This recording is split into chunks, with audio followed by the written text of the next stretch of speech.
ആരും സഹായിക്കാനില്ലാത്ത രോഗികളായി മരുന്ന് വാങ്ങാൻ കാശില്ലാത്തവരുണ്ടാവും. നിങ്ങൾ ചെയ്യുന്ന പണി എന്താണ്? മഹല്ലിന്റെ ലെറ്റർ പാഡില് ഈ വരുന്നയാള് അനാഥ കുടുംബമാണ്, ഭർത്താവ് മരിച്ചവരാണ്, 3 പെൺകുട്ടികളുണ്ട്, രോഗിയാണ്, സഹായിക്കണം. തേങ്ങാക്കൊലയാണ്. എന്നിട്ട് അടിയിൽ മഹല്ല് സെക്രട്ടറിയുടെ സീലും ഒപ്പും വെച്ചു കൊടുക്കുന്ന നാണം കെട്ട പരിപാടിയാണ് മഹല്ല് ജമാഅത്തിന്റെ ഉത്തരവാദിത്തം എന്ന് കരുതിയോ നിങ്ങൾ? അതാണ് മഹല്ല് ജമാഅത്തിന്റെ ഉത്തരവാദിത്തം. വെള്ളിയാഴ്ച വേർത്തൊലിച്ചൊരു പെണ്ണ് ഈ ലെറ്റർ പാടുമായി ഖത്തീബ് പറയാണ്, ഇതാ ഇന്ന മഹലിൽ നിന്ന് ഒരാൾ വന്നിട്ട് നിങ്ങൾ സഹായിക്കണം, 350 ഉലുവ. കുല്ലുക്കും റാഇൻ വകുല്ലുക്കും മസ്ഊലൻ അൻ റഅയതിഹി. നിങ്ങൾ എല്ലാവരും ഭരണാധികാരികളാണ്, നിങ്ങൾ ചോദ്യം ചെയ്യപ്പെടും. ഇൻഷാ അല്ലാഹ് ഉറപ്പിച്ചോളൂ, ഞാനും നിങ്ങളും ഖത്തീബും മഹല്ല് ജമാഅത്തും നാളെ അല്ലാഹുവിന്റെ വിചാരണയിൽ നീ ഏൽപ്പെടുത്ത ഉത്തരവാദിത്തം നിർവഹിക്കാത്തതിന്റെ പേരിൽ ഒരടി മുന്നോട്ട് വെക്കാനാവാതെ വിറച്ചു പോകും. അതാണ് മഹല്ല് ജമാഅത്ത്. ആഖിറു അദാബു മിനന്നാർ. ഇതത്ര സുഖമുള്ള പരിപാടിയല്ല.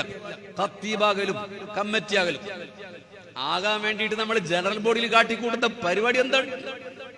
ഇതുവരെ നിങ്ങൾക്ക് എന്നോട് സ്നേഹം ഉണ്ടായിണ്ടാവും, ഇപ്പൊ ദേശീയ തുടങ്ങിയിട്ടുണ്ടാവും. എനിക്കറിയാം, പോകേണ്ടവർക്ക് പോവാം, എനിക്കൊരു കുഴപ്പമില്ല.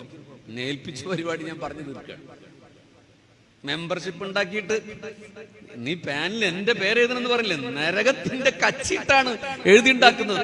എന്നിട്ട് ഒരു പരിപാടി നടക്കാതെ ഉസ്താദിന് ശമ്പളം കൊടുക്കുക, അതിന് റെസീവർ പോരെ. തേങ്ങയുടെ കണക്ക് എഴുതുക, റെസീവർ പോരെ. വരിസംഖ്യയുടെ കണക്ക് വെക്കുക. ഇത് 3 മാത്രമാണെങ്കിൽ ഉറപ്പിച്ചോളും, ഞാനും ഞാനൊരു മഹല്ല് കമ്മിറ്റിയിൽ അംഗമാണ്. അള്ളാഹുവിനോട് സമാധാനം പറയേണ്ടി വരും. അബ്സല്യൂട്ട്ലി. ഇതാർക്കെങ്കിലും ഈമാനികമായി മനസ്സിലാകുന്നുവെങ്കിൽ, നിങ്ങളുടെ ആരുടെയെങ്കിലും പ്രിവിലേജിനെ തകർക്കുന്നുവെങ്കിൽ നിങ്ങൾ എന്നോട് ദേഷ്യപ്പെടണ്ട. ഈമാൻ കൊണ്ടാണെങ്കിൽ നിങ്ങൾ ചിന്തിക്കും, ആ ചെക്കൻ പറയുന്നത് ശരിയാണല്ലോ, ഇത് അള്ളാന്റെ മുമ്പിൽ സമാധാനം പറയേണ്ടി വരുമല്ലോ. നോക്കൂ, റമദാനിലെ നമ്മുടെ ആൾക്കാര്, പ്രത്യേകിച്ച് ഞാനൊക്കെ ജോലി ചെയ്യുന്ന പ്രദേശങ്ങളില്, പാലക്കാട് നിന്ന്, ആലത്തൂരിൽ നിന്ന് നമ്മുടെ ഉമ്മത്തിലെ പെണ്ണുങ്ങൾ ഇങ്ങനെ അലഞ്ഞു നടക്കുകയാണ്. നോമ്പുണ്ടോ അല്ലാഹു ആലം, 10-20 ഉറുപ്യ കിട്ടാൻ വേണ്ടി അലഞ്ഞു നടക്കുകയാണ്. എന്തുകൊണ്ടാണ് ആ സിസ്റ്റം ഉണ്ടായത്? ഈ ഒരു ഡാറ്റ ബാങ്ക് നിങ്ങൾ തയ്യാറാക്കിയാല് നിങ്ങളുടെ നാട്ടിലെ കാറ്റഗറൈസ് ചെയ്യുക, ABCD, എക്കോണമിക്കൽ കാറ്റഗറി എന്ന് വേണമെങ്കിൽ പേര് വെക്കാം.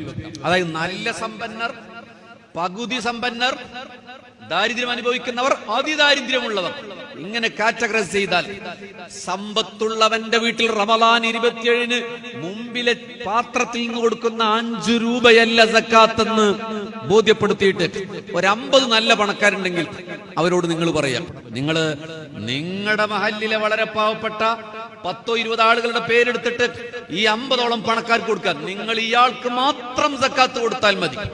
എന്താണ് സക്കാത്തിന്റെ സിസ്റ്റം? ഇക്കൊല്ലം സക്കാത്ത് വാങ്ങിയവൻ അടുത്ത കൊല്ലം സക്കാത്ത് വാങ്ങുകയാണ് അല്ലേ ഹബീബിങ്ങളെ? ഈ കൊല്ലം സക്കാത്ത് വാങ്ങിയവൻ അടുത്ത കൊല്ലം വാങ്ങരുത്. ഇക്കൊല്ലം സക്കാത്ത് വാങ്ങുന്നവൻ ഒരുത്തന്റെ പണം കൊണ്ട് ഒരു ഓട്ടോറിക്ഷ വാങ്ങട്ടെ, അയാളത് ഓട്ടട്ടെ, അടുത്ത കൊല്ലം അയാൾ സക്കാത്ത് വാങ്ങാത്ത സിസ്റ്റം വരണം. ഇത് സുന്നത്ത് ജമാഅത്തിന്റെ, മഹല്ല് ജമാഅത്തിന്റെ ഭാരവാഹികൾ നടക്കൂല നിങ്ങൾ കരുതരുത്.